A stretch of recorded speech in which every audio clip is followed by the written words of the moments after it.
There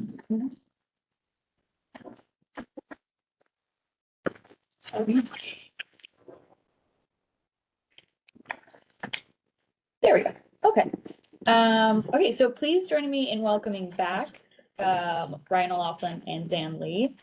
Ryan is an assistant professor of philosophy at Queens College, and Dan is an assistant professor, I believe also philosopher of science at Baruch College. This is the second talk in a continuing series of GISS science philosophy discussions. Ryan and Dan were here in late December, where we had a discussion on AI-driven climate science, and today Dan will be leading us in a discussion moving into machine learning. Okay. And I'll just share this to the screen. Okay. So let's start with this quiz, but before this exercise, before I do this, just a little bit of background on what we'll be talking about today. So we'll be talking about specifically unsupervised machine learning and the problems of induction that philosophers have been discussing for centuries and how that's related to machine learning. And most specifically, if we work on this together, you'll get your own no free lunch theorem, which is a machine learning theorem that's proven in 1996. Have you heard of this? No, so it's basically no free lunch theorem is a theorem that says when average across all possible training tasks, no algorithm outperform any other. So there is no master algorithm. And I'm pretty sure that if you come back often enough, this lunch won't be free anymore. So, you know, that's the idea. But most importantly, the message that we'll be learning today will have to do with climate science, because one of the biggest challenge in climate science is obviously climate is changing. Imagine you're building a machine learning based parameterization, right? You have all the training data from the past and you understand, well, not necessarily you understand how cloud works, but you know how the machine learning pick up some pattern from your observational data about how the cloud works. So you want to put that parameterization into the model. But then you want to use the model to project a future climate when the climate is changing. How do you know that your machine learning model trained on past or controlled data will behave in a changing climate? And how do you know that won't mess up your new model when the temperature raises about 1 or 2 degrees? So that's a challenge, in one of the challenges in climate modeling, especially using machine learning, because climate data are not, statistically speaking, IID to the past data. They're just not similar enough. Otherwise, we wouldn't be doing the climate change science anymore, right? So the similar things have a similar challenge happening in machine learning is that how do we know that our machine learning model training in the training data set will behave in real world when real world is changing? There's no theoretical guarantee, but then hopefully I can provide a partial solution to this using this worksheet. Now let's work on this together. Hopefully you all have a pen, and if you haven't, grab a piece of the worksheet. It's over there. I know I always say this, like imagine you're a scientist, especially I always say this. You're already scientists, so you don't need to imagine that. But now imagine you're a scientist in a different field. You're studying the color of emeralds. Your research question is, are emeralds blue or green? You're just trying to figure out whether emeralds are blue or green. Very simple tasks. Now you collected many samples of emeralds, and they are all observed to be green, at least for now. You observe them once, and you see they're green. You write in your database that this emerald is green. You draw the conclusion. Conclusion 1, C1, all emeralds are blue or green. They're green. They're green, right? Yeah. It's very simple, straightforward generalization. This process is what philosophers call induction, making generalizations about future or the totality of the object given a limited number of observations or instances. This is induction, but also, in modern terms, we call it generalization. Straightforward. Okay, now let's take a look at box 1. Scientists often use their conclusions to make predictions about the future. Given your conclusion on the left in box 0, since future emeralds are subsets of all emeralds, you can make this prediction, P1, prediction 1. Future emeralds are Green. right? Straightforward. Yeah. Very, very straightforward. That's just your regular, elementary textbook, how science works. Now, look at box 2. New color words are invented. Grew and bling, all thanks to philosopher Nelson Goodman, who invented this pair of new terms in 1955, way before machine learning was even conceived as a notion. So he says an emerald is grew if and only if A, it is observed before year 2025, or it's green, or it is observed during or after year 25 and it's blue. So it's a conditional statement with the or condition, and you can think of it as a step function, right? So it's before year 25 if it's green, or after year 25, observed after year 25 and it's blue, then we call it green. It's like non-stationary term.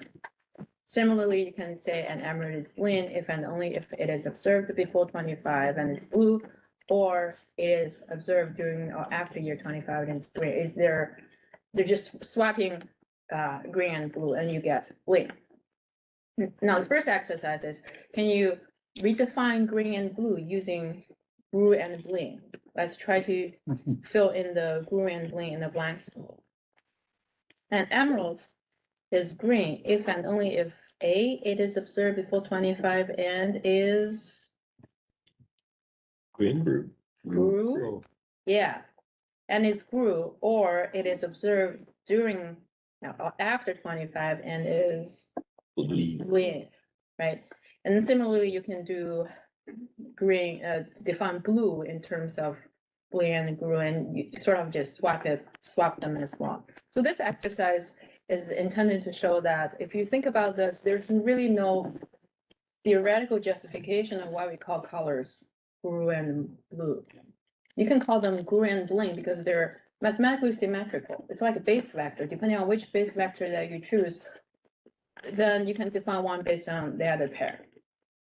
So that's the exercise. Now moving on to box 3. As a very meticulous, methodological meticulous scientist, you want your study to be robust. By robust, I mean if you try a variety of different methods and different ways to label your data and you converge, your result will converge. Thus, you decide to relabel your data using these new terms, grew and bling. And your samples of emeralds, since they're observed before 25, are grew, right? It's simple and straightforward because it's defined as group. By definition, they're group. Number 4, given the color of sample emeralds derived in box 3, and the same logic, inductive logic that you use to draw the conclusion in 0, that generalization conclusion that you draw in 0, you can draw a second conclusion that all emeralds are group, right? Yes. And then similarly, since you have a generalized conclusion, you can make a prediction using the same generalized conclusion. Now, box 5, given your conclusion on left 4, you make a prediction that future emeralds are also group. So from box 4 to box 5, it's exactly the same logic with from box 0 to box 1. It's same conclusion to prediction logic. Yeah, do you have questions so far? Yeah. I guess I'm having trouble ignoring the definition of grew and bloom. And also some understanding that something is a property rather than a word. Or that a word maps onto a property rather than a combined property temporal designation. So I would have trouble making that prediction 5 for that reason, because So- I know the definition of 2, right? Yeah. So the idea is that the definition of grew and bling just sounds so natural, and if it's a property, it should stay the same. Why are we using a non-stationary term to describe it, right? That's the intuition. Mhm. Well, the idea here is that there isn't any a priori reasons why you shouldn't do that. If you think about it, it's people define a term like color should not change. This is brown and this should be just brown, right? But then a lot of things change color. Genes fade, and I learned that after my daughter was born, she has blue eyes. Now she has brown eyes. color change, things change color. And why don't we use that changing color at the base to describe things? Why did we choose the color, you know, as we're choosing today, the non-changing color to describe things? What's the theoretical justification for it?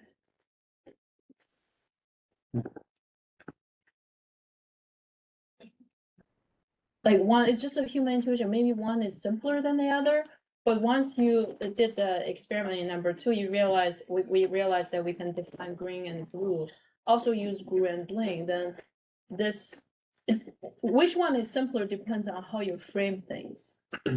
Because the definition, the newly defined green and blue is just as complex as green and bling. It's exact the same mathematical structure that they're, you know, it has almost like a step function with an or condition in it. So there's no really theoretical, like a priori justification for using a stationary, seemingly simpler ones, because we choose it to be simpler, but there's no reason, no really deeper reason why that's actually simpler. Is there? I mean, I guess it could be something like morning star, evening star being the same thing, but with different designations. And so if you do inference on them, you could not know that you're sort of pointing at the same thing with different words at different times. I mean, the reverse of that with like the normal color words we use, we could reformulate this yet again and say like an emerald is green, just in case it's observed for the year 2025 and it's green, or if it's observed during or after the year 2025 and it's green. It seems super redundant to say it that way, but that sort of makes it more explicit that you're adding more in about like this. You're not just saying that it's a color that I observed at a time, you're saying it's a color and I have confidence that that's going to be a continuing thing. Yeah, I don't want to hold up the discussion. I agree with what's race. Questions are good. Yeah, it's because the first time I learned about Goodman-Friedel and this new weird definition of green and bling, I get tripped over for about 3 years and not understanding the term until I learned machine learning, which weirdly stopped my problem with philosophy. It's a really weird trajectory, you know. So I understand the challenge. It's a really weird definition, but then if it's fleshed out this way, then there isn't any theoretical justification for why we should just stay with green and blue at this stage. They can just be as complex as green and bling. That's the idea. Were there other questions?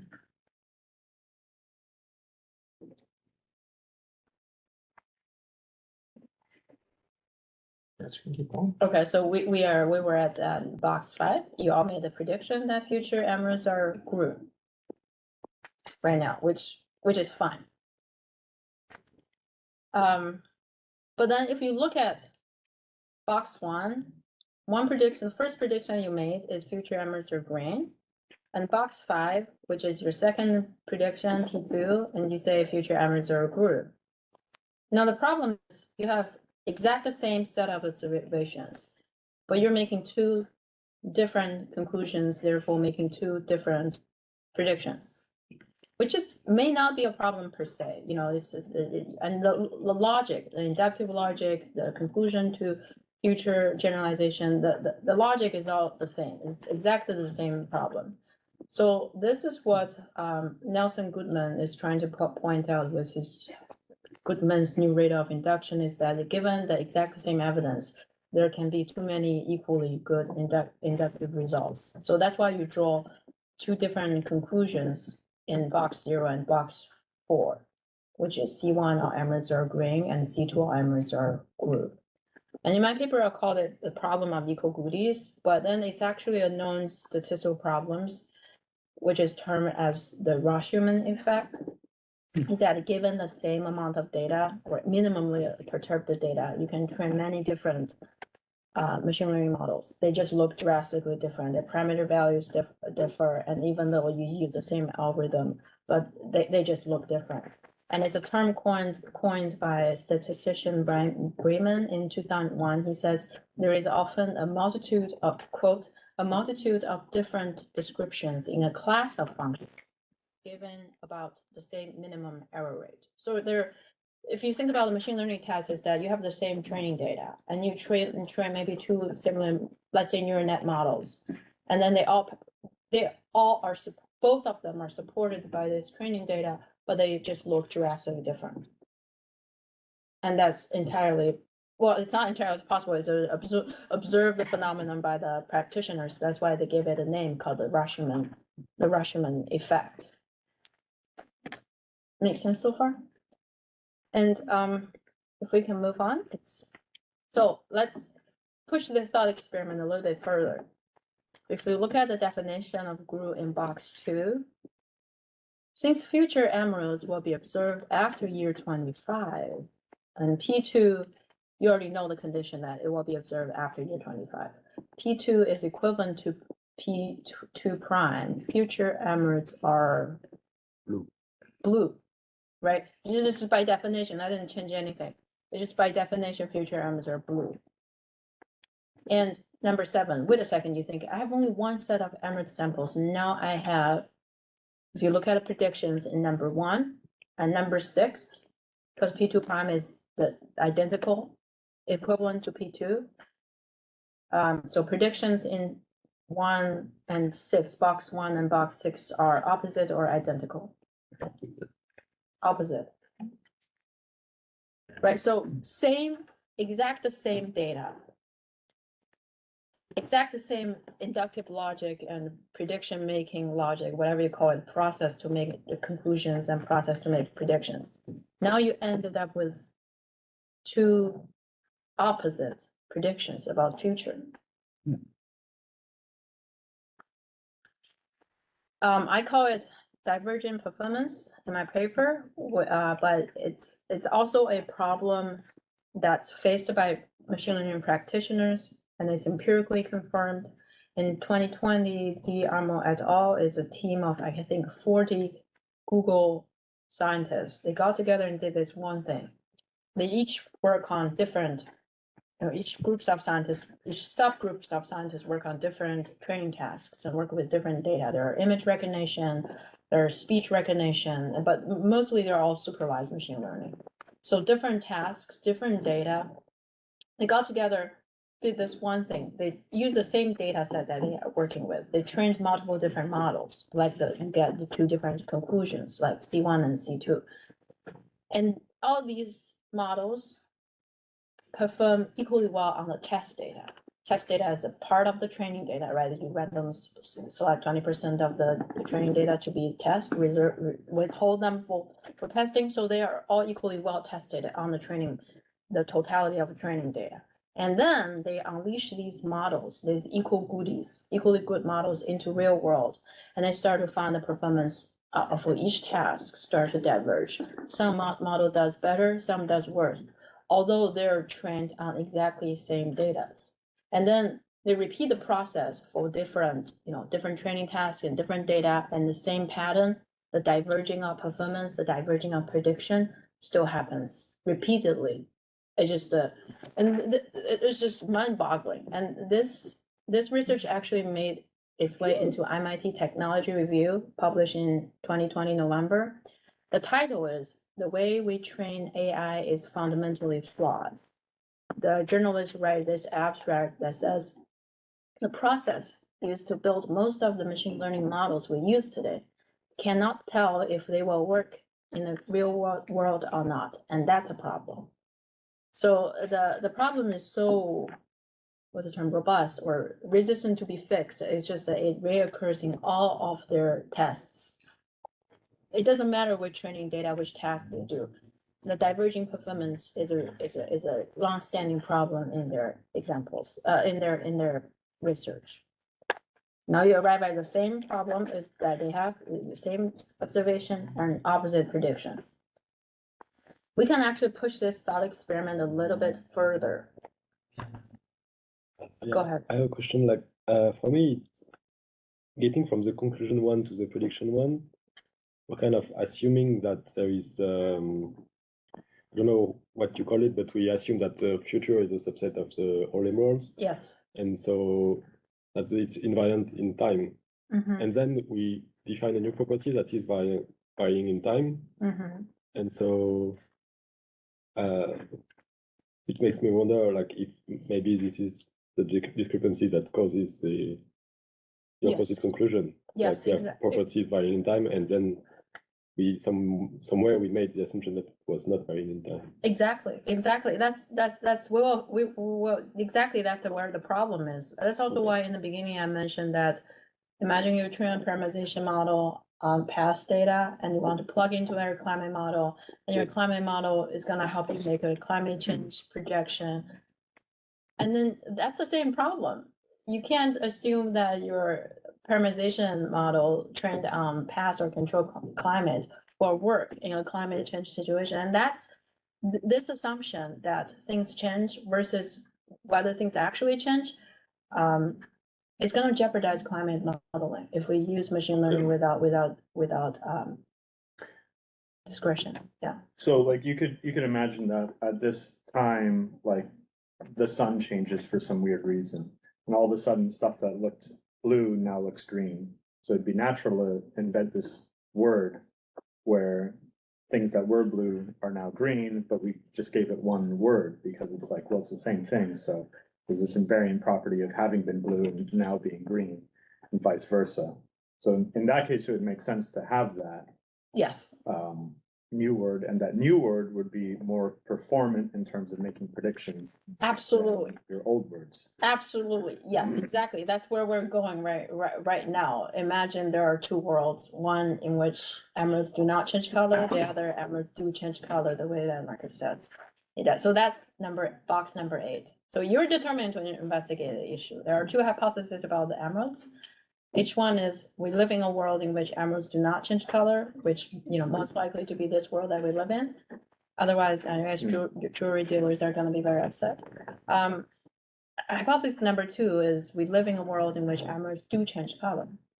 So let's just assume that there are two worlds and push the thought experiment a little bit further. The box number 9. Imagine we have no reason to prefer either hypothesis.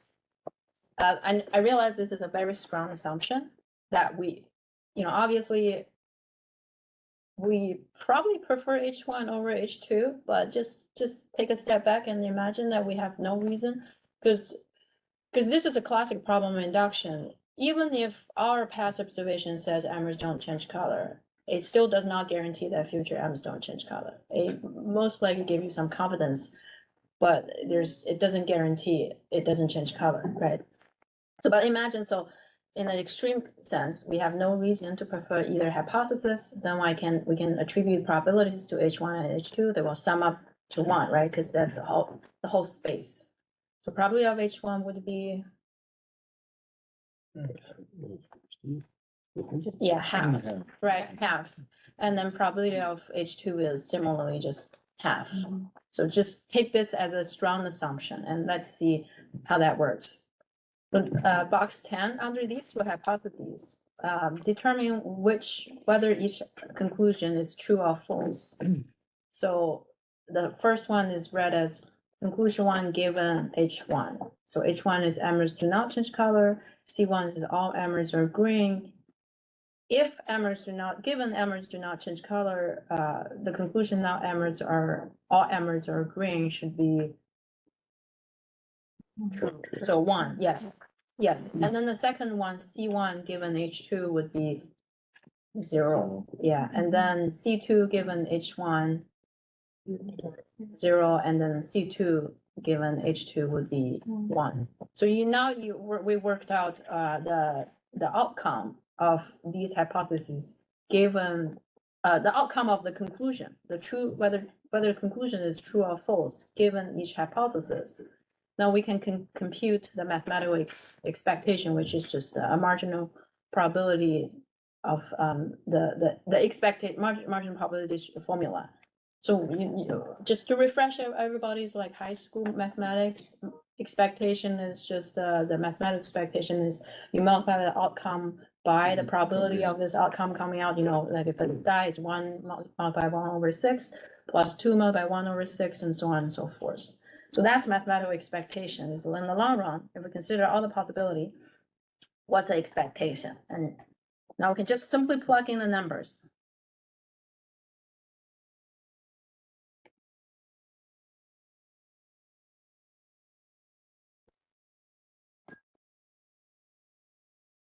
So the expectation of C1 is 0.5.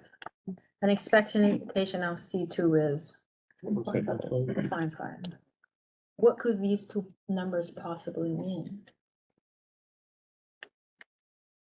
I mean, it means that like machines are nihilists and machines are stupid, right? I mean, isn't that just like an encapsulation of the fact that like if you are not allowed to update the like your two hypotheses, so you know, if you are not allowed to learn anything, you know, I could go about my whole life being like, everybody in this room could remain a human, or everybody in this room could turn into a hamster Yeah. right now. Yeah. You know, I have no reason to prefer either of Yeah. those hypotheses, and so I need to act as if everybody in this room could be a hamster right now. But obviously I don't do that because like I am allowed to learn. Yes. You know, like I am a supervised machine, I guess. And so like, isn't this just saying that like machines don't learn unless you allow them to learn? Yes. It's also entirely determined by the probability of the hypotheses, is Yes. another way to say that. Yeah. Yeah, it's entirely determined by the probability hypothesis. This is, I call it, because the expectation of C1 and C2 is just the coin flip. And then think about, you start with this task of trying to figure out whether emeralds are blue and green. And then your future projection is they're 50-50.